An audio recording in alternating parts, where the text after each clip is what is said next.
While for the parents, it may be, hey, we provided them with a roof over their head, they have food, they have shelter, clothing, what more they need, they went to school. This is normal. Like, what are you talking about? This is not trauma. This is like, she's also going through that, and doesn't mean that everything is like trauma. Can I cuddle my dog or child or partner without being bombarded? Can I just have a minute where I hug and someone hugs me, or I just hug myself? When we have friends from the same experiences, it's easier to connect, I believe. But with the people who do not have the same experiences, it's very difficult to connect, right? It's difficult in terms of ha- emotionally connecting to them because, as you said, the body feels you do not know this existed beyond your scope of reality. Yeah. So, how do we come over that? Because then we will feel like, is it true? Is it not true? Like, how do we connect to those friends? Right? So part of it is beginning to trust what feels good for your body. Right? Now, say for example, you've had friends in similar patterns. And let's say you have a group of friends who are using substances. And when I say using, I do mean overusing. Right? Now, this is all you know. Now, let's say you're that one person who says, hey, I've had 5 blackout nights in a row and I do not want you to be that person. I need to go check into rehab. Your friends are going to come back and say, hey, come drinking with us. Now, if you're going to go drink with them, you know you're going to go back to rehab because one drink is never one drink, right? And part of it is to say, in that moment, you have a choice. This is what I know. This is comfortable, and XYZ and their uncle are people I know from forever. But can I take the small risk of meeting people outside of it? Maybe it's at Alcoholics Anonymous or Narcotics Anonymous. Maybe it's in the office where I say, hey, this person and I actually have good conversation. And there's always someone, right? This person and I vibe. They're not my best friend, but we have good conversation. And very often in my sessions, I say, I hear you saying you have good conversations with this one, though there's so much conflict in your friendship, right? So what's preventing you from building with this person? We're not friends, but we have great conversation. So how about we go for a coffee together as friends? Or say, let's go for a walk after lunch together if it's in the office. Or can we just hang out by each other's desks for 5 minutes every day till 5 minutes becomes 10, and then maybe we want to do a coffee or a snack break time together? There's more depth, there's more vulnerability, and like you're getting yourself introduced to something, you don't bombard them and you don't bombard yourself because both of you have to adjust to this newness. Both of you have to realize that these are things that can grow. Right. And I always say some of my best friends, my actual real life best friends, are all in different countries. And eventually I made new friends, obviously. And again, they're all in different countries because I meet them when I travel. One of my good friends is someone I met literally in the washroom. We were washing our hands, and I think both of us were waiting for the soap because there's only one soap dispenser that was working. And we were like, okay, no, you go over, Tom. And then our flight was delayed. So we just sat and chatted. And then we traveled back and forth for each other. She stayed in our home. And then part of it is now we're good friends. In fact, today they just texted, and I'm like, okay, after this, after my sessions and work, I will have a call later tonight with them. And part of it is building on it, making my choice. It's different. But if it's good and joyful, and my body and my energy feel safe around them, feel supported, feel seen, feel validated, then we take it forward.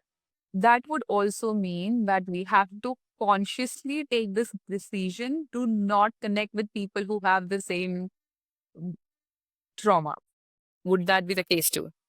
No, because sometimes people who have the same trauma who heal and you heal, y'all can be the best of friends because relatability is super high.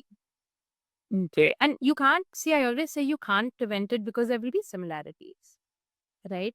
Like I have a client of mine where he's like, hey, I lost my mom and I suddenly reached 25 and realized all my best friends have all lost their moms. How weird is that? And I'm like, because when you were the kid who lost your mom in school, the first guy you felt seen by was also a kid who'd lost his mom. And his friend group had people who had also lost their moms. So when you got introduced, it was sort of this space where all of us know what it's like to lose a mom.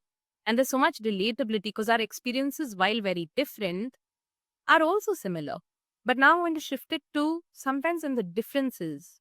That's where the healing can exist because it's not all homogeneous. We may have all lost our moms, but maybe we were raised by bad aunts. Maybe we were nurtured by a really kind dad.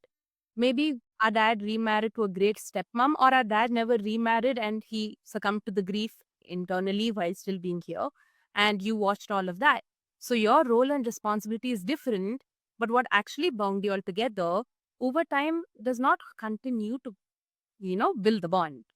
And while the idea, it's like how you form high school friends or middle school friends. We're all in the same class. Then over time, it's all these people are in the workforce. But you'll realize your best friends are not necessarily in your workforce or from your classes. Your best friends are random people you met on a school van. My best friend, someone I met on my school van. Literally, we were never in the same class ever. We were only in the school van, right? That may be toy.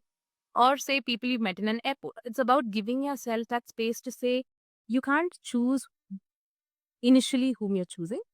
I mean, you possibly can, but you're so young, you shouldn't have to, right? But over time, as you grow, as you emotionally mature and grow up, to say, if something feels unhealthy, can I choose better? And if it's healthy, don't mess it up. I mean, don't mess it up mean continue to be healthy, right? Okay. Not legal. So, what does healing actually look like, especially for women who are juggling with careers, caregiving, relationship, and they have barely any time for themselves? Healing can be very messy, right? Healing is also very time consuming because people think healing is a quick fix and an Instagram hack. And I tried this and it didn't work. Like those exercise videos, right? They said do 100 whatevers. I did it and I didn't become slimmer. And I'm like, of course you didn't, because they're not just doing exercises, they're also possibly following a diet. It's so much more complex. Healing is not a destination, it is a journey. Because I can tell you, almost 12 years of being in personal therapy, given my job, it's also given my job, meaning all therapists are in therapy. And after 12 years, I can say not only have I outgrown places, spaces, people, I've also sometimes outgrown self care mechanisms. And part of it is saying there are times when I go to my therapist saying, I've done this with 40 different clients, it's not working. And she's like, yeah, you outgrew it. We need to find something different. And I'm like, why? Right? And part of it is to say it is frustrating, but it's also very joyful and empowering when you begin to identify your pattern, when you understand it and change it. Because when you start choosing healthier, you're also realizing all those people pleasing tendencies fade away, all that overthinking and perfection based performance reviews fade away, all this fear that you're operating out of the scarcity mindset begins to fade away, and it becomes a lot more internal locus of control, right? It's a lot more inside yourself. What does my intuition guide me towards? What choice can I make? I'm not going to say your choices are right or wrong. You may make the worst choices, but part of it is how do I bring myself back with compassion? How do I bring myself back with kindness? How do I bring myself back and come back stronger, better, happier, and more vulnerable without losing my softness to become hard? Because that's also all my walls and my caginess coming in. So, how do I still be a good, kind, gentle human being while interacting with different people and set boundaries based on the situation and allow for healing to be messy, where I'm not just saying, oh, I love being happy, but also I am allowed to be a disaster. I am allowed to take time to grieve, whether it's a relationship, whether it's a job, God forbid both happen at the same time. And sometimes they do, and you have a child howling there while you're getting divorced in court and you're running back and forth between a job that's just like they're paying you to show up and you're going to court, and court is not a one day affair because you also have lawyers, you have other stuff, you have a child who doesn't know what's going on. Daycare is happening, nannies are happening, finances are all over, you're trying to figure things out. It's a lot of pressure. And sometimes it's also confidence hit. No, oh my God, am I good enough at my job? What if people in the workplace know? So let me just be quiet and stay inside. And let's not tell anyone about what I'm going through. And in all of that roiling pain, there's just so much going on. And part of it is to say healing is all parts of it. It's not just the good, shiny, rosy parts where, oh my God, she's so sorted. And everyone thinks that, right? As long as you're sorted, you're healed. And healing is a process. It is discovering who you are till the day you're no more. Because even then, I can't say I know myself fully today. I don't know who I'll be at 60. 13-year-old me did not know I'd be this today. Ask me at 45, I'm the same version. I don't know. At 60, I'd like to believe my hair is grey enough to have bubblegum pink hair. But at 60, I may not want it. Me. It's part of slowing down, being present, and showing up. I did not know this. Like when you said you outgrow your healing process, sometime like what helped you calm down or stay grounded before might not work for you anymore. Yeah. How do you figure that out? How did I figure it out? Because I think, see, other people maybe, maybe not. But when you're a therapist, very often ritual is a large part of how we practice, right? Like we generally have a pre session ritual where we ground ourselves and we self soothe. Now, if I do the same meditation every day, I'll be bored. So I need to see that that's interesting enough where it's maybe a meditation, it may be making my coffee, it may be playing with my dog or going for a walk. It's different, right? But again, when I say it changes, the reason it changes is because the situation changes. Maybe back in the day, scribbling in my journal was good enough, or throwing cushions into a wall when I was angry was a good enough thing. And now, when I'm here, I don't need to throw cushions into a wall. I make a statement because suddenly that statement is powerful enough because there is enough empowerment to say, I don't need to be throwing cushions into a wall. My anger is not that severe right now. God forbid something happens and my anger needs to be severe. But your body changes, your body adapts. And like I said earlier, your body remembers. There are certain things where the intensity changes in how you adapt because as you start healing, the way your brain even perceives situations, rewires itself, responds, also changes. And it's not a bad thing to outgrow it. I'd hope people outgrow friends that don't work for them as opposed to staying in toxic marriages or cycles or friendships. Because at the end of the day, outgrowing doesn't have to be bad. Outgrowing also allows you to have more things. If I was still the same skinny old me, there are many things I would not be able to enjoy in the wardrobe today. Right? But somewhere eventually I'm like, hey, these are dresses I can finally wear. These are clothes. Of course, there are a lot of things that I can't wear, and my double XS and my XS clothes are just non-accessible. But my point is, and very often people look at me saying, "Oh, you put on weight," and I'm like, you know what? Earlier that comment would bother me, but for the first time it doesn't. I'm fine. I like who I am because my mental health, touch wood, and thank God, is possibly at its best right now than it was when I was a skinny girl. Because even when I was skinny, I don't think I ever thought I was skinny. Even if my tags said double XS or XS, my God, hunting for that was so painful. But today I was like, yeah, go with it. I'm good. So you get what I'm saying? Yeah, I know what you're saying because yesterday only I was looking at myself in the mirror and I was like, I know my size has gone from large to XL, but I think I'm okay. It's fine. Yeah, it's fine. It's just a part, a circle will reach back. Maybe I'll go back to the previous thing. Maybe it'll remind. And you look lovely. Thank you. It's, there's nothing to have to change for unless it's a health concern, right? Mm. Like if talking, say, cholesterol, diabetes, those sort of things, then okay, maybe there is something we need to be concerned about. But what I often say is as long as everything else is taken care of, if you're happy, you feel healthy, you feel good, we don't need to bring more anxiety to a situation where there's acceptance. Unnecessary writings. Unnecessary anxiety.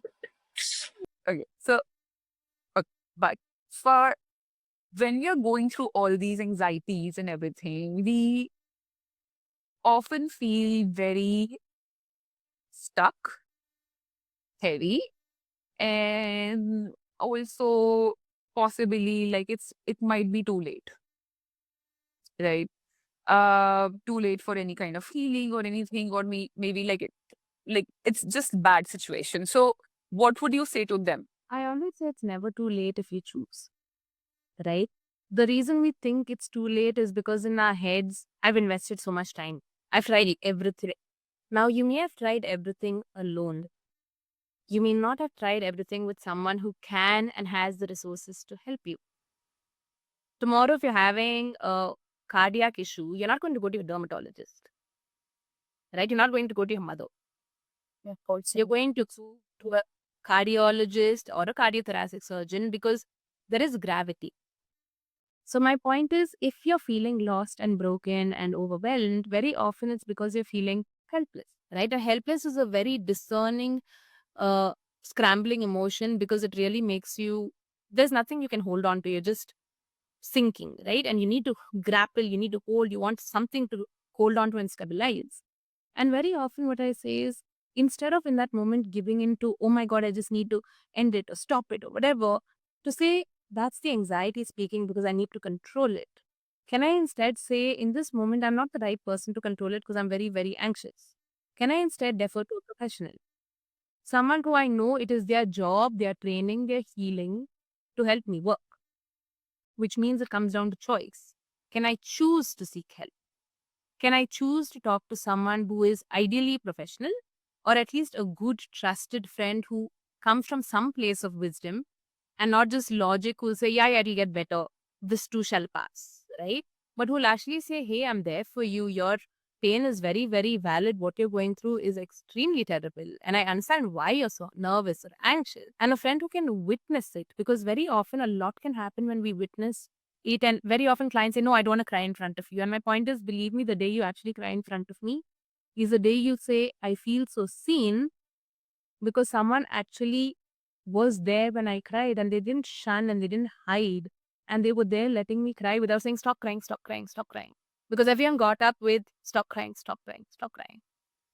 And that upbringing itself makes you realize, hey, there are so many things that need to change.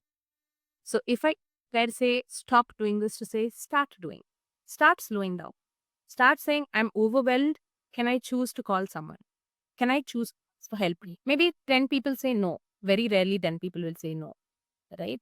But who is someone in this moment I could talk to who'd bring me comfort? Maybe there's no one on that list. Can I hug my dog before I go online and find a professional? Right? Something's got to be there because eventually there is something that has grounded you on bad days.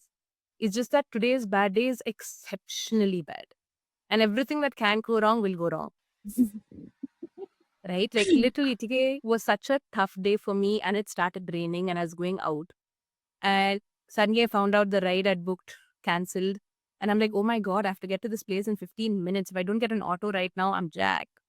And I went downstairs and the first auto man, and I'm like, oh, be ready to be ripped off. You're going to pay X amount money. Just, suck it up and go. And the guy was very like, yeah, I'll take you. And he went by the meter. And I'm like, my God. And I gave him extra because in my head, I'm like, thank you for being a good person. People like you need to be rewarded. Right. And my point is sometimes those choices work out. And ever since he took me, I'm like, you some good luck auto guy because everything fell into place. I told one of my clients I'm running late, could not get an auto. And then I ended up home 10 minutes early. I got to feed my dog and go into session on time. And I'm like, my gosh, I got on time with you. I told you to give me 5 minutes. I'm still here on time. And now, like, hey, hopefully the rest of my day will look like this. Can't say, but hopefully.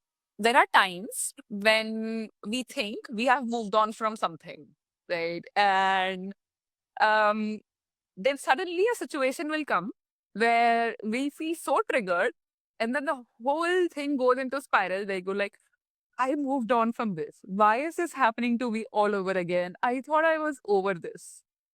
So how should you respond, or how should one respond to this? Or does a situation ever go away? Do we ever, like, does this happen where we are actually over a situation? Yes and no, right? I always say it's very hard to say what facet of what situation will trigger you. You may have healed 80 or 90% of it without realizing that, oops, this 20% was a part I didn't even think of or nobody thought of because technically I healed 90%. But now this 20% feels like 100%. And it's okay to come back and heal it, right? Because, like I said, it's not a destination. And I could be over a large chunk of it, but suddenly this part is relevant. Okay. And it may be like I often say, especially people who've lost their parents, you may feel like you've dealt with their passing. You may feel like you've dealt with their grief. But on their birthday, on your birthday, you're going to feel a twinge. When you come across something monumental in your life and you want to celebrate it and just have that parental figure say, wow, I'm proud of you, you will grieve. And despite the work you do, you may want it. But part of it is, can we then say, hey, my dad or mom could have said this, my friend could have said this. I miss them. I severely miss them. And I love that I can still think of them at my accomplishments because it isn't forgotten. But can I change the way I look at my healing as opposed to, oh my God, I did so much work and I'm still stuck? To, hey, I've done so much work and it's all valid. Did not think this guy would pop its head up and trigger me. But right now it is. And I'd like to work through it. I'd like to figure it out. because did not know that this is contributing to this wound.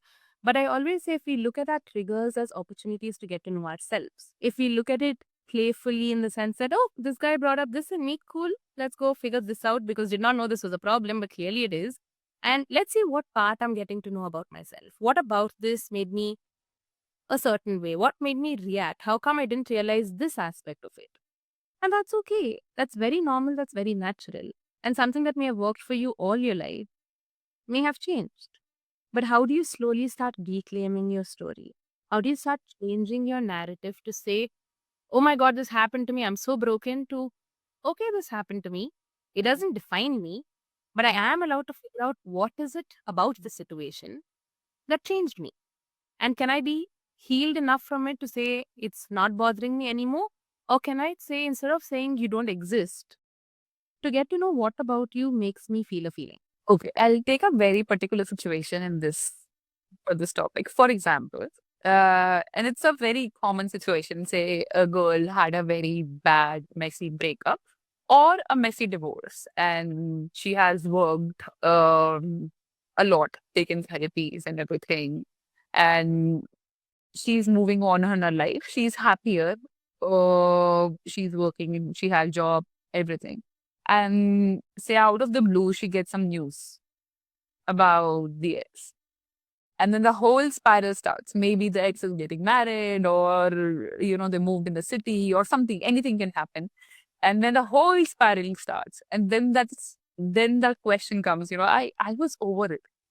I was over that person. How and why is this happening? Why is it bothering me still? Why is this person has so much power on me still? They may not have so much power, right? But them being in my space when I chose to move away and I made myself feel safe, I now feel threatened that you're in my space. What I forget is if I had done all this healing, I do have all those resources still.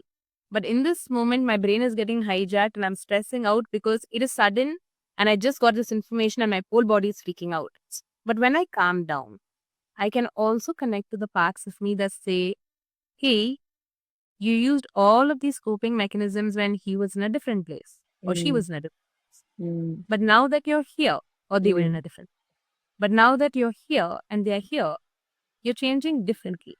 mm, Like I had a client who severe trauma, worked on it, and he was great, right? Got off all the meds he was on.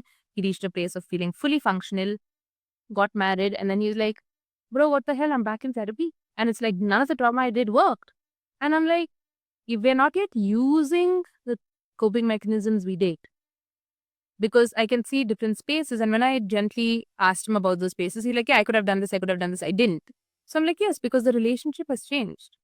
That time it was you with yourself handling it. Now it's you with someone else.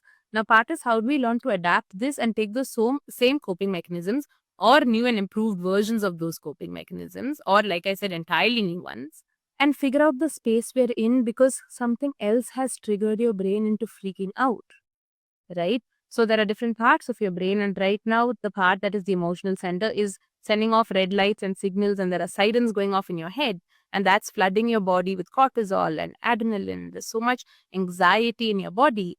But part of it is when you take a moment, that's why we say all in the body.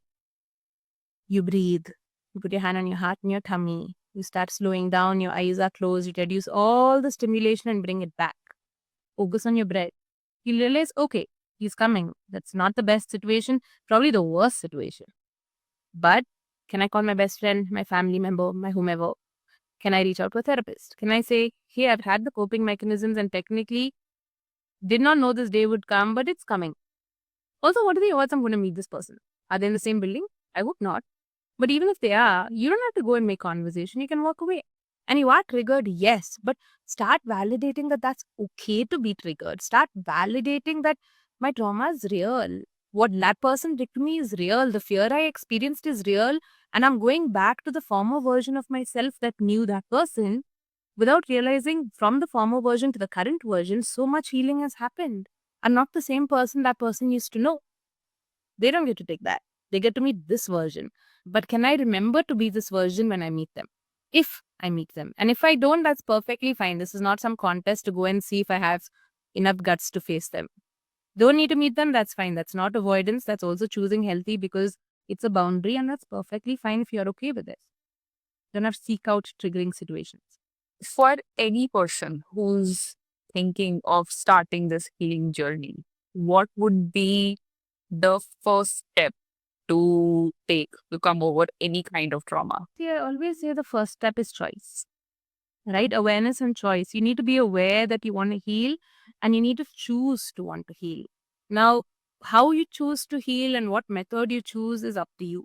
You may want yoga because you believe your body needs more healing. You may want therapy. You may want different modalities of therapy. You may want dance or singing or whatever, but more than approaching it with judgment, just choose the first step. Break it down. I want to heal. I'm aware that I need to heal and I want to reach out. Ideally, and I always say to a professional because they're trained for overwhelm. They're trained for that. And I am partial to therapists because as psychologists, we are specialists. This is our job. We know what we're doing. Right? Many people say, hey, life coaches give us hacks. And I'm like, yes, but while I'm not dissing any profession, a psychologist is forced to be in therapy because of the job and not forced, we choose to because it is part of what we need to do. It in our curriculum from master's level. You have to be in therapy before you see clients. So we've already done that. We know what it's like to be a client. We know where to meet you where you're at. It's part of our jobs to ethically have our own supervisor. So between our supervisor, our therapist, and ourselves, you're not just getting one person in front of you. You're getting 3 layers of wisdom sitting with you in that room. If it's convincing, yes, please do therapy. But it's not any form of healing that feels intuitively right for you. What are those kind of healings? Are there any tools or exercises one can do to feel safer if they choose not to go for therapy initially? Some tools and exercises they can use for the body and mind to feel safer, probably. For sure, right? Like one of my favorites is to say someone may not be ready for therapy either mentally, emotionally, or financially. And that's perfectly okay.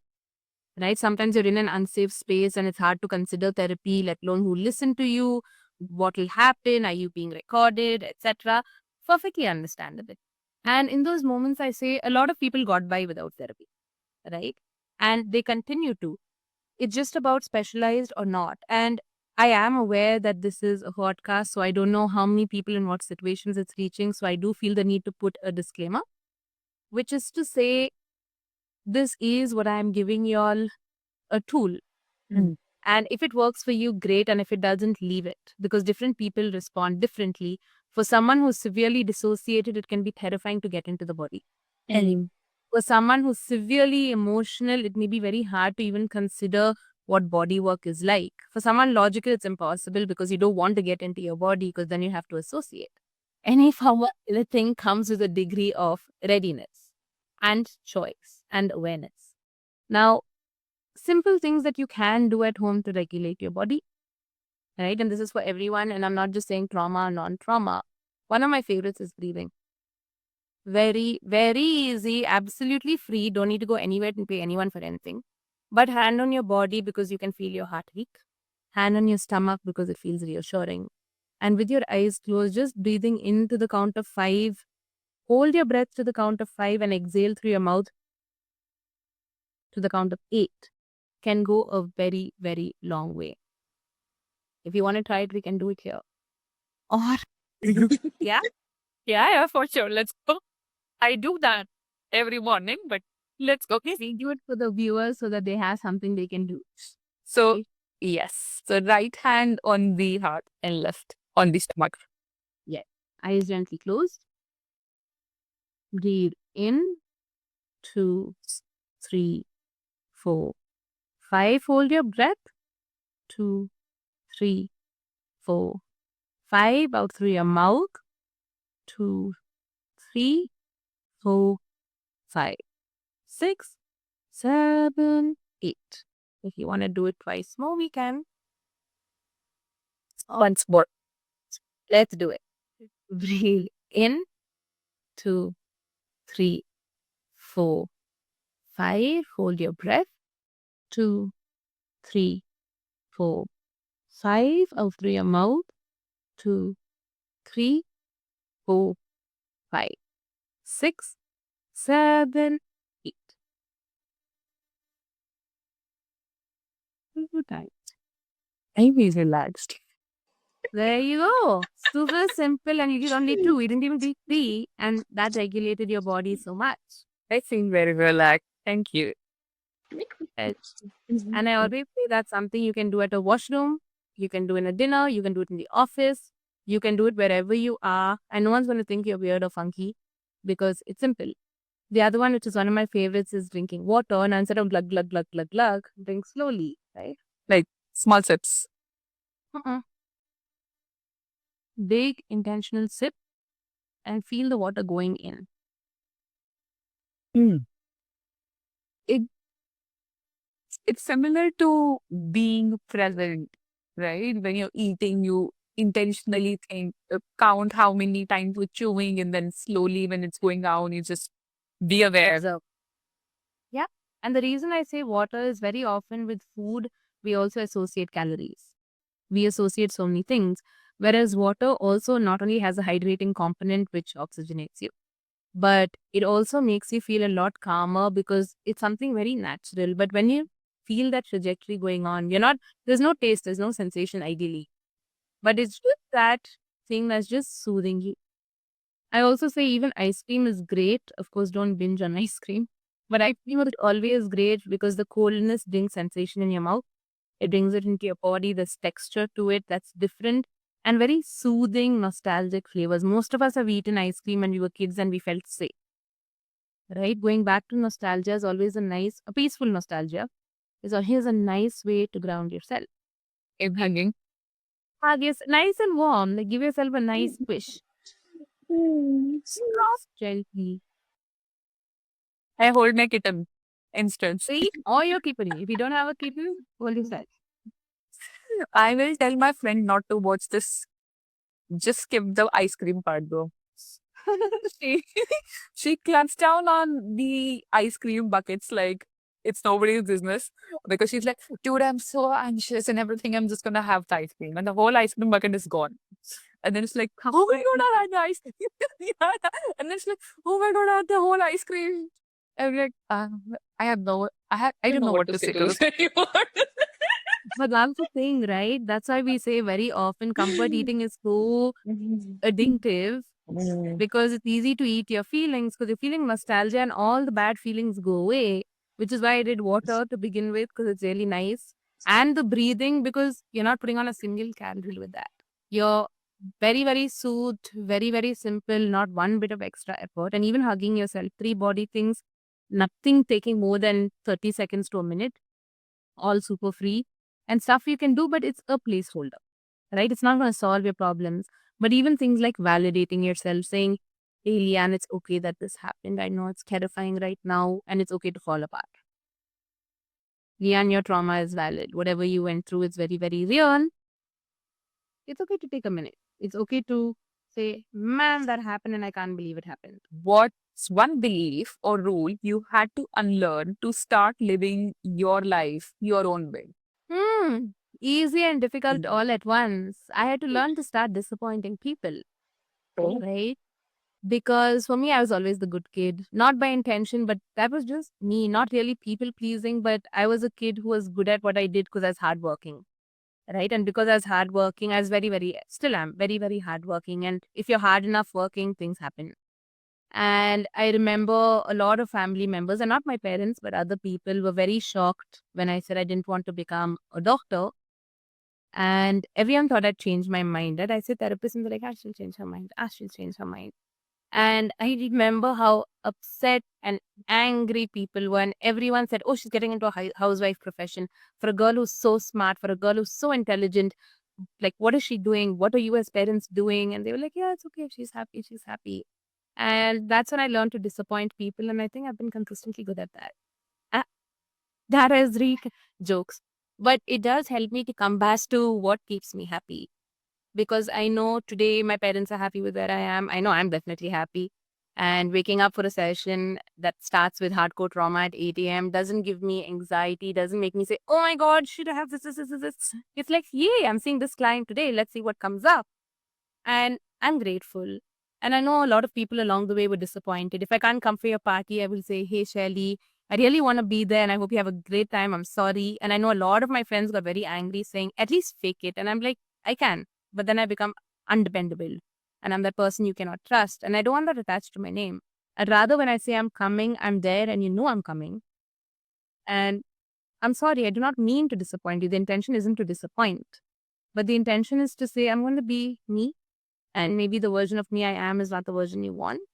But as long as I'd like to believe I'm not hurting anyone intentionally or causing pain, I'm okay disappointing people a little bit.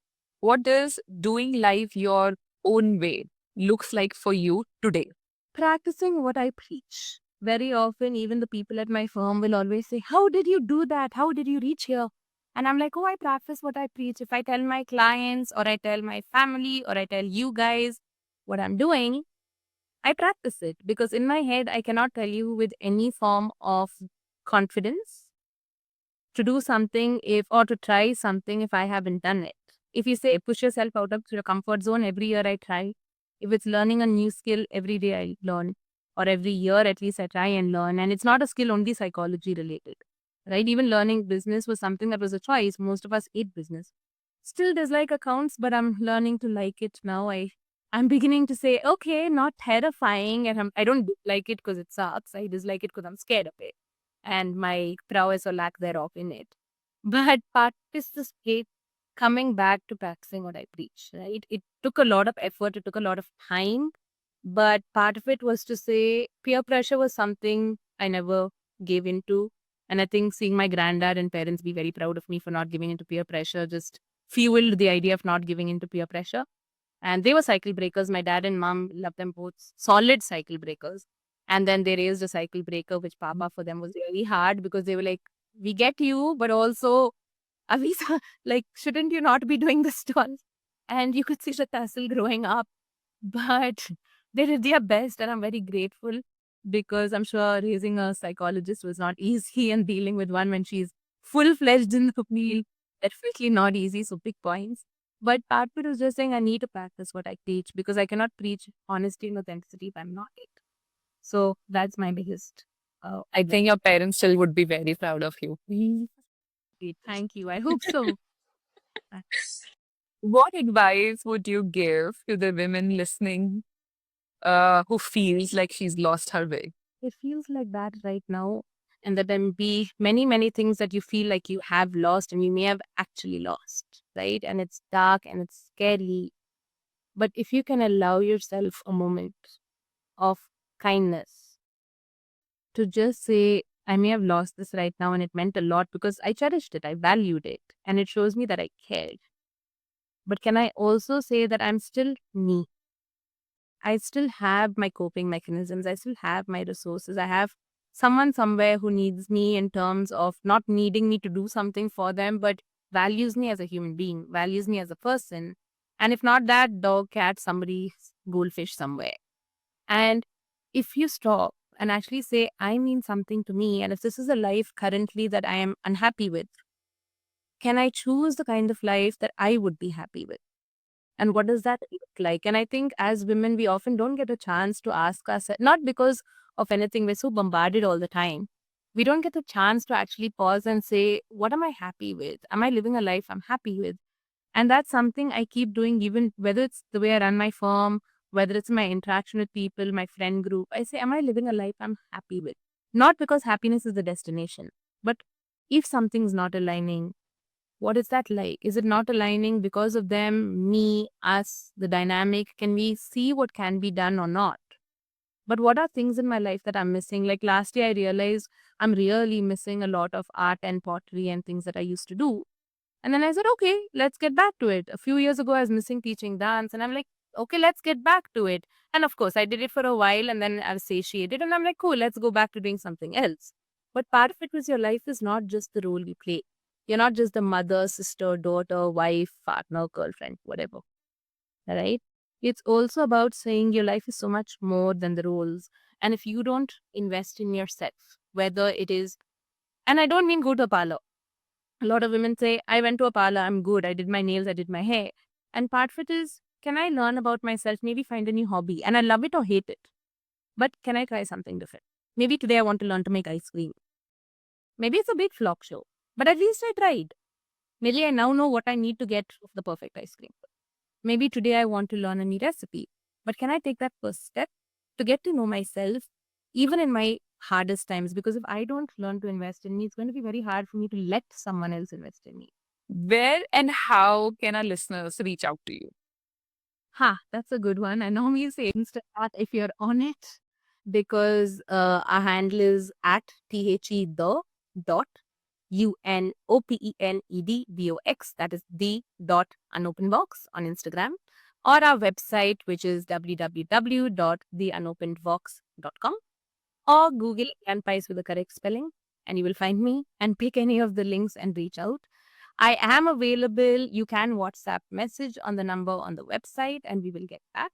But generally, Instagram is a great way to reach out, or through our website. I'll leave all the details in the descriptions.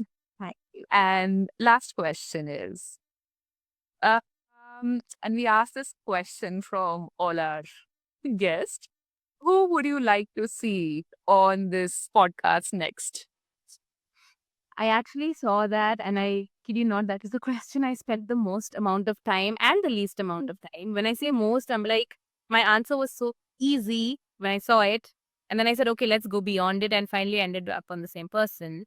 And I'd like to say my mom, not for nepotism, but she is a 50, I mean, now she's almost 60-year-old entrepreneur, first gen entrepreneur. And she started her company in her 50s. She worked from a super young age, and she's made, touch wood and thank God, a marriage work beautifully, raised kids as a mom while being an actual practicing doctor. Started a company in her 50s as a practicing allopathic doctor, but running a complete natural skincare line that is gorgeous. Wow. I personally, I think there's so much that I learn from her every day. Like when people say, who is your role model? And I'm sure she'll be mortified when she hears this because she doesn't know I'm talking about her.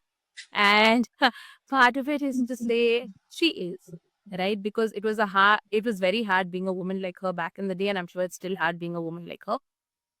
But while she may be afraid of taking risks, she takes risks. She challenges the norm. She's not afraid to be different and own it. And she's someone who I always say, despite what life has thrown at her, good, bad, and ugly, she's always managed to find contentment. And someday I always say, I reach her age, I hope to be at least half the person she is. And I'm sure there's so much people can gain from her experience and her knowledge. So this doesn't come from nepotism, but genuine saying a real human who's really figured out how to balance different areas of life as not just a professional, as a mom, as a wife, as an entrepreneur, and someone who's very clear, this is as much as I will do. I will not go beyond it. And has found joy and contentment and has still managed to find her place in the world and break a lot of social normative barriers to get to where she is. You have described her so beautifully. It's like the whole intro said, oh, Copy paste. or better yet, actually, I will just replay the clip. Oh no! I don't feel I will be more mortified. Oh no, please no. Thank you so much for doing this show with me. And thank you Thank so you much so much for for your having me. valuable time.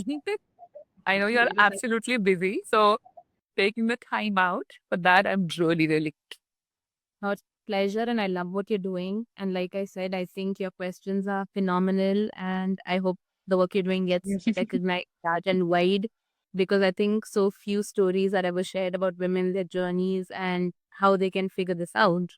And it's not easy, but thank you for A, choosing me, and B, making the time to create this. This is a lovely venture you've got going that I hope blooms and blossoms and grows. So thank you for having me. And that. Thank you.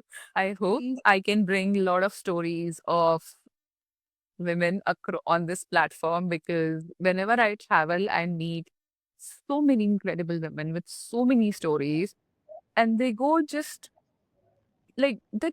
It feels bad that they're not there out in the world for people to know that, you are not alone. There is somebody else who has already experienced this and everything. And if they can do it, you can too. And just learn from their experience and then go on. And you're just not alone. Yeah. So I really hope I am able to do justice to more women and more stories. Already sparkling. Here's the more. Thank you for everything Completely you're agree. doing and for having me here. Thank you. Yeah. Oh, yeah. See you. Bye. Bye. Bye.